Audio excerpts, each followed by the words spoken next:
My MIL pushed me down the stairs because I refused to name my baby after her.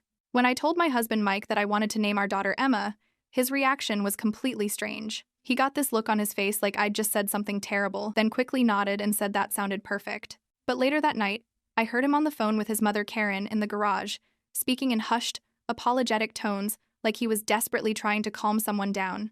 The next morning, Karen showed up at our house unannounced with multiple shopping bags full of baby clothes, all pink, with custom name tags carefully sewn into every item. Every single piece said Karen Jr. in delicate pink script.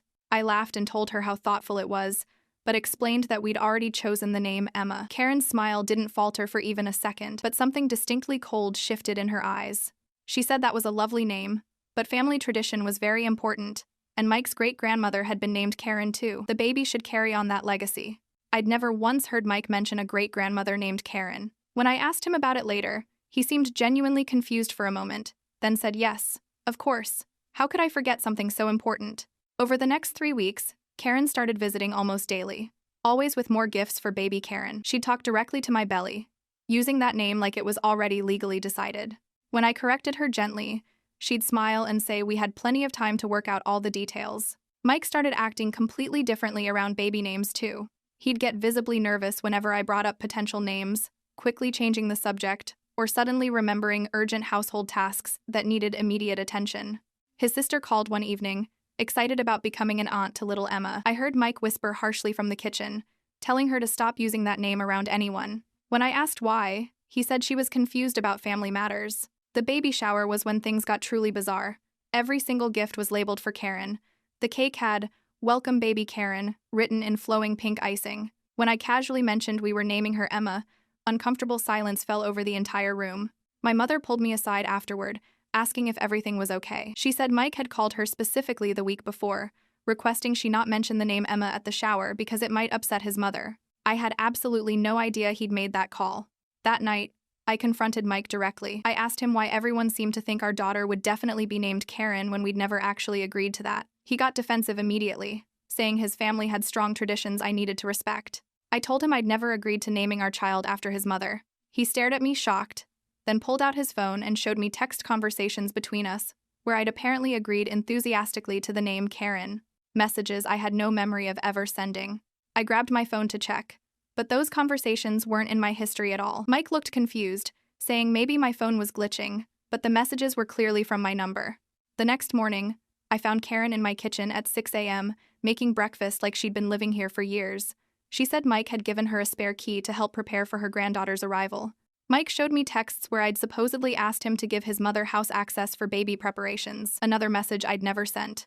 I started keeping detailed notes of every strange incident, Karen discussing nursery plans I'd never made, Mike referencing decisions I'd never participated in, my doctor appointments mysteriously rescheduled for Karen's convenience, everyone acting like I'd been part of conversations that never actually happened. Yesterday, putting away Mike's laundry, I found something hidden in his dresser drawer that made my blood run cold. A detailed spiral notebook in Karen's careful handwriting, documenting every aspect of my pregnancy. My routines, work schedule, eating habits, sleep patterns. The final page was titled Project Karen, with a month-by-month timeline of something they'd been secretly planning since we announced the pregnancy. That's when I finally realized what they'd really been doing to me for 6 months. I stare at the notebook in my hands, my fingers trembling as I flip through page after page of Karen's meticulous handwriting.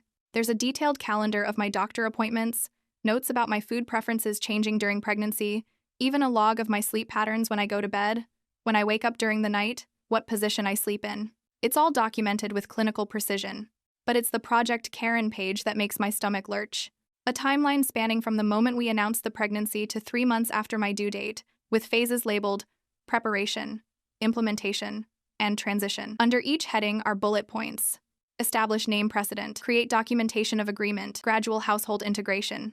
The doorbell rings, startling me so badly I nearly dropped the notebook. Karen's voice calls from downstairs. Hello? Anyone home? I brought more baby things. I quickly snap photos of several pages with my phone, making sure to capture the Project Karen timeline and the most damning notes. Then I slide the notebook back exactly where I found it and head downstairs, my heart hammering against my ribs. Karen stands in our entryway, shopping bags dangling from both arms. Her smile freezes when she sees my face. What's wrong, sweetheart? You look upset. I hold up my phone, the image of her notebook clearly visible on the screen. "I found your notebook, Karen. Project Karen. Want to tell me what that's all about?" The change in her expression is subtle but unmistakable, a flash of calculation behind her eyes before her face arranges itself into confused innocence. "What notebook? I don't know what you're talking about." She sets the bags down and approaches me, reaching for my phone. "Let me see what's got you so worked up." I pull my phone back. "Don't. I've already backed up the photos. I know what you and Mike have been doing, creating fake text messages, gaslighting me about baby names, documenting my every move. The question is why?" Karen laughs, but it sounds hollow. "Oh, honey, is this pregnancy making you paranoid? That's just my baby journal. I've been keeping notes to help you remember all the little details after the baby comes. You know how forgetful new mothers can be. You've been tracking when I use the bathroom, Karen. That's not a baby journal." She sighs dramatically. "I was monitoring your hydration. Pregnant women need to stay hydrated, and your patterns were concerning me." She reaches out to touch my arm. "I'm just trying to help. You're carrying my granddaughter. Her name is Emma," I say firmly. "Not Karen. Not Karen Jr. Emma." Karen's smile tightens. "We'll see about that. Mike and I have already discussed it, and we both agree. Mike doesn't get to agree with you about our baby's name. That's between him and me." I hear the garage door opening, Mike arriving home. Karen's eyes flick toward the sound, and something like relief crosses her face. "Mike!" she calls out. "We're in the living room. Your wife is having some kind of episode." Mike appears in the doorway, briefcase in hand, looking between us with obvious apprehension. "What's going on?" I hold up my phone again. "I found your mother's notebook in your dresser drawer, the one where she's been documenting my every move for months, the one with Project Karen written on it." Mike's face pales. "What were you doing going through my things? That's what you're concerned about? Not the fact that your mother has been stalking me?" Karen steps toward Mike, her voice suddenly trembling. "She's making wild accusations, Mike.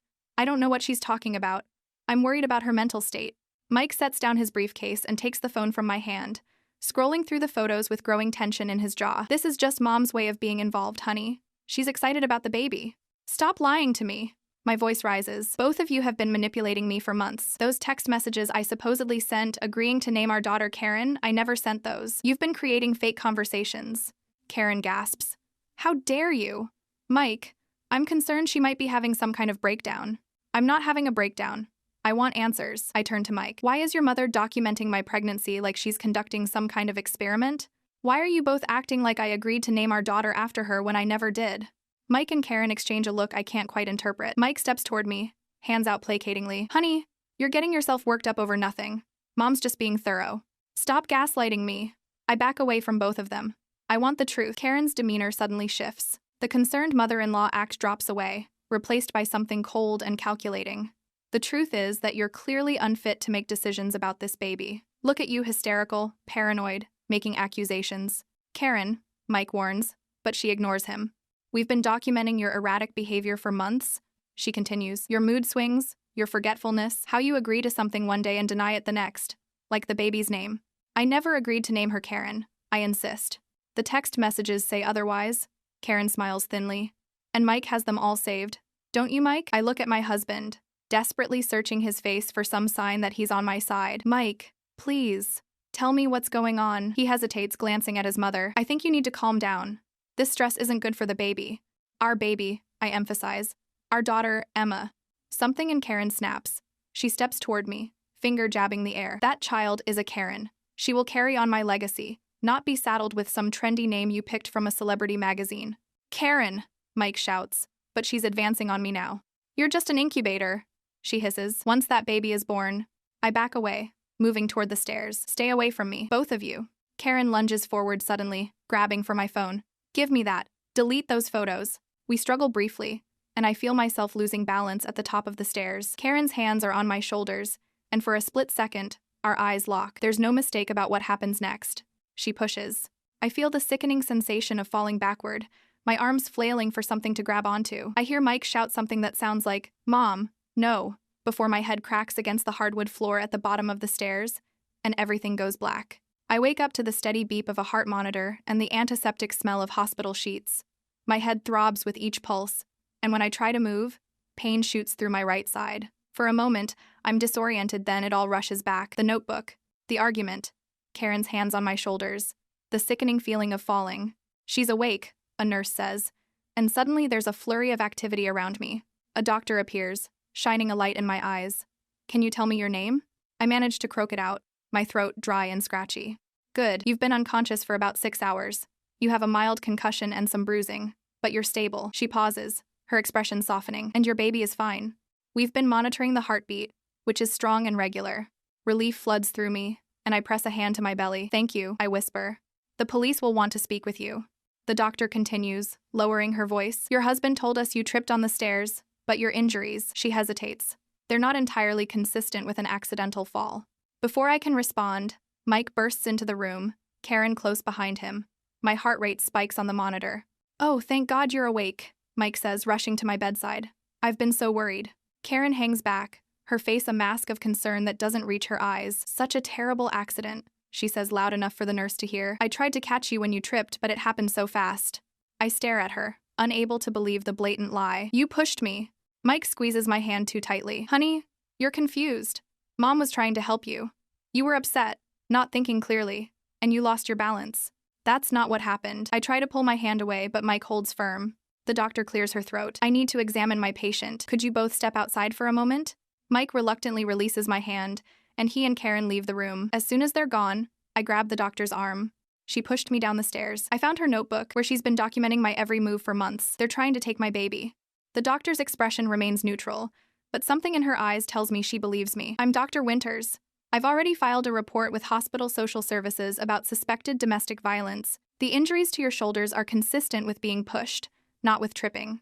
She pulls a card from her pocket and tucks it under my pillow. This is the number for our patient advocate. She can help you get resources if you need them. When Mike and Karen return, they bring a police officer with them. The officer introduces himself and asks to speak with me alone. Karen immediately objects. She's clearly confused from the fall. I should stay to make sure she doesn't say anything misleading. The officer is firm. Ma'am, I need to speak with her privately. After they leave, I tell the officer everything, finding the notebook, the confrontation, Karen pushing me. He takes detailed notes, his face revealing nothing. Your husband claims your mother-in-law tried to stop you from falling, not push you. She's lying. They both are. My voice cracks. I have photos of the notebook on my phone. The officer looks up. Where is your phone now? I realize I don't know. I had it when I fell. Mike must have it. The officer nods. I'll look into it. In the meantime, is there someone else you can stay with when you're discharged? My mother, I say immediately. After the officer leaves, a nurse helps me to the bathroom. When I return to bed, I notice my purse on the bedside table. It wasn't there before. I wait until the nurse leaves, then check inside. My phone is there, but when I try to unlock it, I discover it's been reset to factory settings. All my photos, my evidence, are gone. I feel panic rising in my chest when there's a soft knock at the door. A different nurse enters, one I haven't seen before. Your husband asked me to bring you some things from home, she says, handing me a small overnight bag.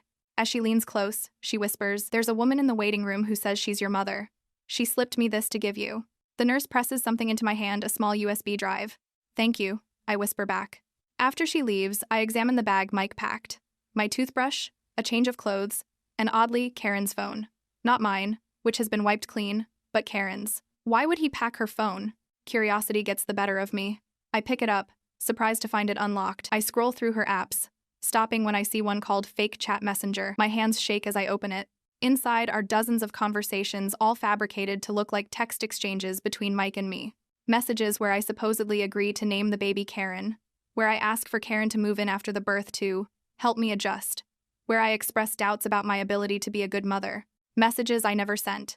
I scroll through months of manufactured evidence, my stomach churning. They've been creating a paper trail, documenting my instability and forgetfulness, building a case that I'm an unfit mother. The door opens, and I quickly slip Karen's phone under my blanket. Mike enters, smiling that concerned smile that now seems sinister rather than supportive. The doctor says you can come home tomorrow if everything looks good overnight. He sits on the edge of the bed. Mom feels terrible about what happened. She really was trying to help you. I force myself to nod, to look confused and contrite. Maybe I did trip. Everything happened so fast. Relief washes over Mike's face. He thinks I'm backing down, that the concussion has made me doubt my own memory. That's exactly what happened, honey. You've been so emotional lately. So paranoid. We're worried about you. He strokes my hair in a gesture that now makes my skin crawl. Mom and I just want what's best for you and little Karen. I swallow hard, fighting the urge to correct him, to scream that our daughter's name is Emma. Instead, I nod again, letting him think I've surrendered. I'm tired, I murmur. Can you let me rest? After Mike leaves, I slip Karen's phone and the USB drive into my pillowcase. I need to get out of here, away from both of them. I need to protect my daughter, my Emma, from whatever twisted plan they've been orchestrating. I press the call button, and when the nurse arrives, I ask for a phone. I need to call my mother, I say. I need her to come get me tomorrow. The nurse looks sympathetic. Your husband already told us he'll be taking you home. Please, I whisper. I need to call my mother. She hesitates, then nods. I'll bring you a phone. As I wait, I place a protective hand over my belly. It's okay, Emma, I whisper. I won't let them take you from me. I promise. I wait until visiting hours are over before I make my move. The hospital feels different at night, hushed voices, dimmed lights, and the steady beep of monitors creating a strange cocoon of semi-privacy.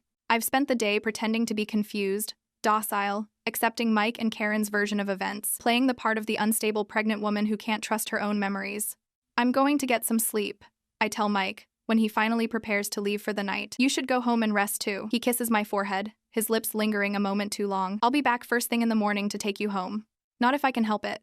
After he's gone, I retrieve Karen's phone from my pillowcase and the USB drive my mother smuggled in. I need to understand exactly what I'm up against before I make any decisions. The USB drive contains nothing but a video file. When I play it, I see my mother's face, tight with concern. Honey, I've been trying to reach you for days. I know something's wrong. I'm at the hospital now, but they won't let me see you because I'm not on your approved visitors list. Mike told them I'm agitating to you. Call me when you can. I love you. My throat tightens. Mike has been isolating me, even from my own mother. I turn my attention to Karen's phone, opening the fake text app again. There are dozens of fabricated conversations spanning months, all meticulously crafted to make me look unstable, forgetful, and eventually, agreeable to naming our daughter Karen. But there's more. I find notes in her memo app detailed observations about my concerning behaviors, times I've been irrationally emotional, or displayed signs of prenatal depression. She's been building a case against me for months. I check the time, 2:17 a.m. The night nurse just finished her rounds. I have maybe an hour before she returns. I need to record something, anything that proves what they're planning. I text Mike from Karen's phone. She's asleep. We need to talk about next steps. 3 dots appear immediately. He's awake, waiting. Coming back to hospital. Meet me in parking garage level 2. My heart pounds as I slip out of bed, wincing at the pain in my side. I pull on the clothes Mike brought me and grab my purse. The nurse's station is empty as I shuffle past, trying to look like a patient just stretching her legs. I take the service elevator down to the parking garage, my body protesting every movement. When the doors open on level 2, I see them immediately, Mike and Karen standing between 2 cars, heads bent in conversation. I duck behind a concrete pillar and open the voice recorder on Karen's phone. Don't understand why you gave her my phone, Karen is saying, her voice sharp with irritation. I grabbed the wrong one when I was packing her bag. I was distracted. Well, you'd better hope she doesn't go snooping. There's enough on there to ruin everything. She's too confused to figure anything out. The doctor said the concussion might affect her memory. We can use that. I press record and hold the phone out just enough to capture their voices. We need to be more careful, Karen continues. That doctor suspects something. I heard her talking to a social worker. It doesn't matter. Once we get her home, we control the situation again. Mike's voice sounds different, colder, more calculated than I've ever heard it. The nursery is almost ready. And you're sure about the name? It has to be Karen. It's important to me, Mike. Mom, we've been over this. Yes, the baby will be named Karen. I've already filled out the preliminary paperwork. My free hand instinctively moves to my belly, over my dead body. And what about her? She's still insisting on Emma. Karen practically spits my daughter's name. She won't be making decisions after the birth. Mike's voice drops lower. The postpartum depression will be severe. The doctor will see that she's unfit. We have months of documentation. And if that doesn't work, then we go with the original plan. The texts show she's been unstable for months. Add in the incident on the stairs, which we both witnessed as an accident caused by her emotional state, and no judge will give her custody. I feel like I might vomit.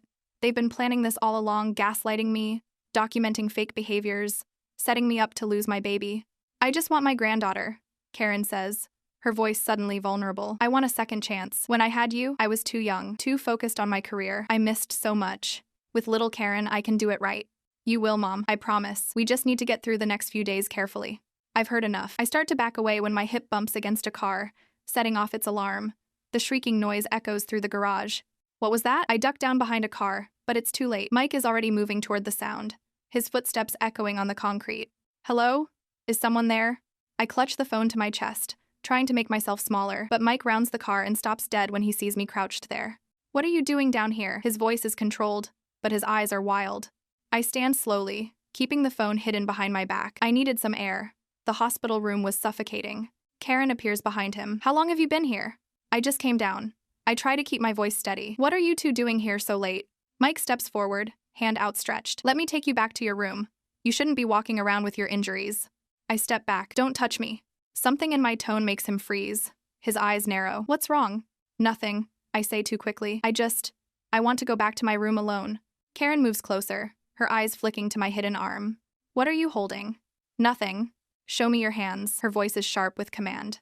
When I don't move, Mike lunges forward and grabs my wrist, twisting until I cry out and drop the phone. It clatters to the ground between us. Karen snatches it up, her face draining of color when she sees the screen. She was recording us. Mike's expression hardens as he looks from the phone to me. How much did you hear? I lift my chin, finding strength in my fury. Enough to know you're both insane. You're not taking my baby. Her name is Emma, and she's mine. Karen's face contorts with rage. You ungrateful little… Mom! Mike cuts her off with a warning glance. He turns back to me, his voice softening to that placating tone I now recognize as manipulation. Honey, you're confused. The concussion… Stop it, I snap. Stop lying to me. I know everything, the fake texts, the documentation, your plan to declare me an unfit mother. It's over, Mike. Karen steps forward, her voice dropping to a dangerous whisper. Nothing is over. Who do you think they'll believe? The emotional pregnant woman with a head injury? Or the concerned husband and his mother, who have months of evidence showing your deteriorating mental state? I have evidence too. I bluff, praying she can't tell I'm lying. I sent copies of your notebook to my mother and my lawyer before you pushed me down the stairs. Mike's eyes widen slightly. He's not sure if I'm telling the truth. Good. Let me go back to my room, I say evenly. We'll sort this out in the morning. After a tense moment, Mike nods, but his eyes are calculating. Fine. I'll walk you back. No. I back toward the elevator. I can manage alone. They watch me go, neither moving to stop me. As the elevator doors close, I see Karen already typing frantically on her phone, no doubt deleting evidence. Back in my room, I know I have minutes, not hours, before they figure out I was bluffing. I call my mother using the hospital phone. Mom? My voice breaks. I need you to come get me. Now. Don't call ahead. Don't tell anyone. Just come to the emergency entrance in 15 minutes. I'll meet you there. I hang up before she can ask questions. Moving quickly despite the pain, I gather my few belongings and Karen's phone, which they left with me, thinking it was wiped clean. They don't know I've already forwarded the recording to my email using hospital Wi-Fi.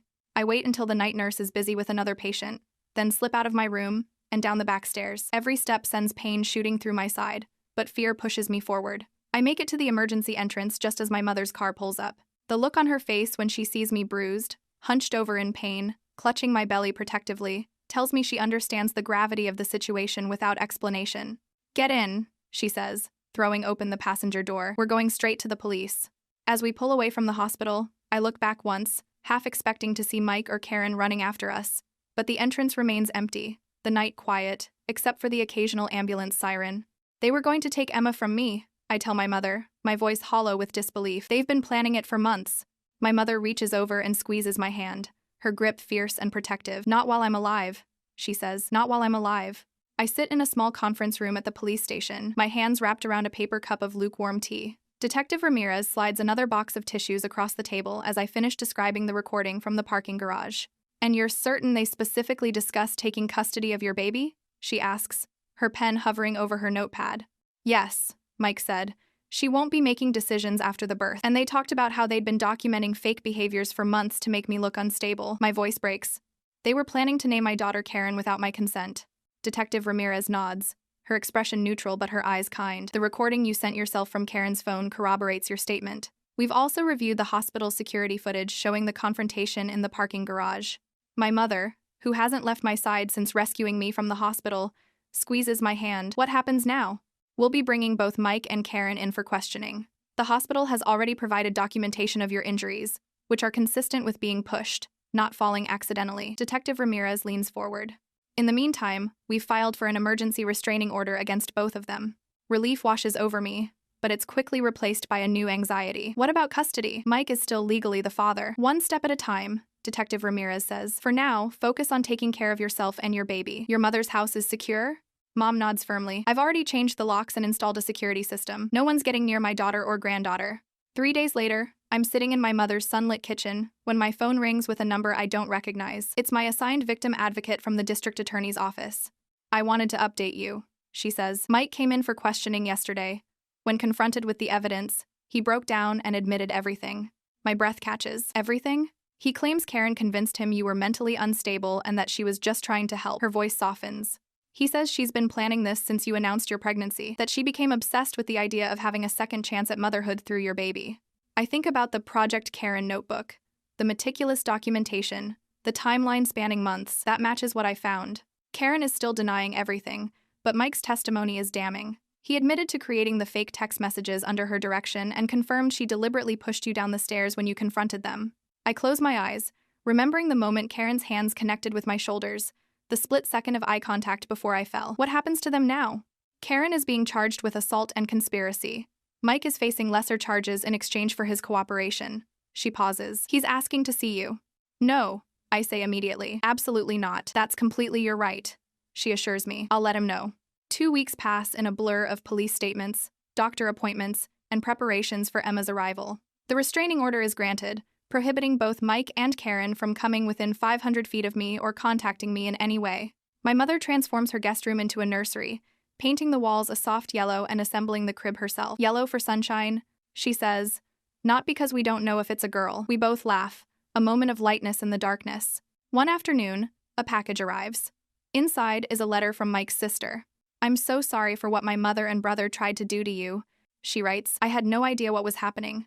I just thought Mom was excited about becoming a grandmother. I want you to know I support you completely, and I hope someday I can be Aunt Sarah to Emma, if you'll allow it.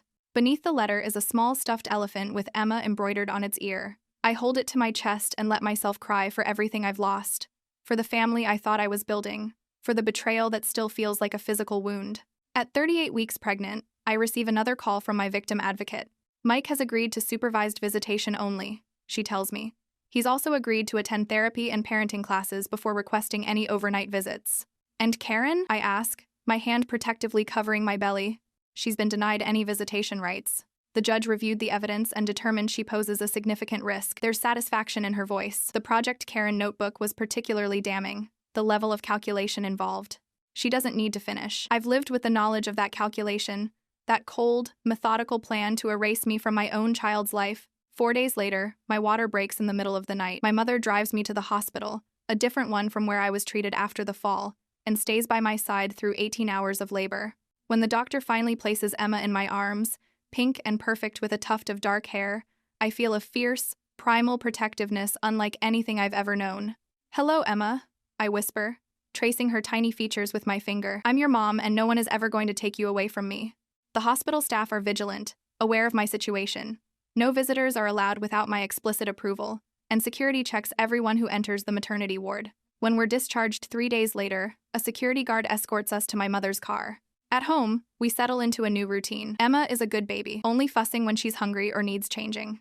My mother is an invaluable help, taking night shifts so I can rest, cooking meals that I can eat one-handed while nursing. 2 weeks after Emma's birth, we have our first court date for the custody hearing. I leave Emma with my mother's best friend and enter the courtroom with my lawyer, my heart pounding. Mike sits at the other table, looking thinner and paler than I remember. Karen is noticeably absent, still in custody awaiting her criminal trial. When Mike sees me, he looks away quickly, unable to meet my eyes.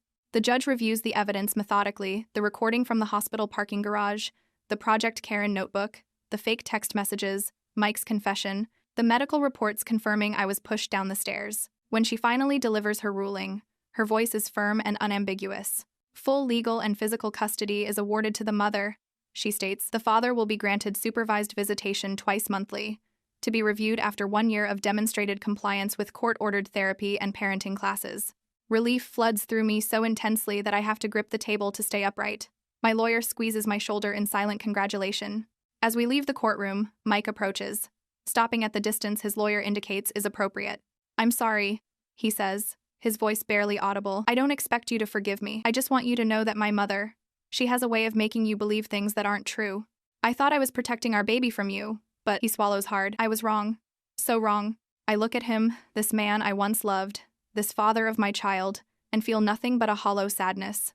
Take your therapy seriously, Mike, for Emma's sake. He nods, and I turn away, walking toward the future I never imagined but now embrace with every fiber of my being, a life with just Emma and me, free from manipulation and fear. That night, I rock Emma to sleep in the nursery my mother created, singing softly as her eyelids flutter closed. Her tiny hand grips my finger with surprising strength. We're going to be okay, I whisper, making a promise to both of us. We're going to be more than okay. And for the first time since finding that notebook in Mike's drawer, I truly believe it.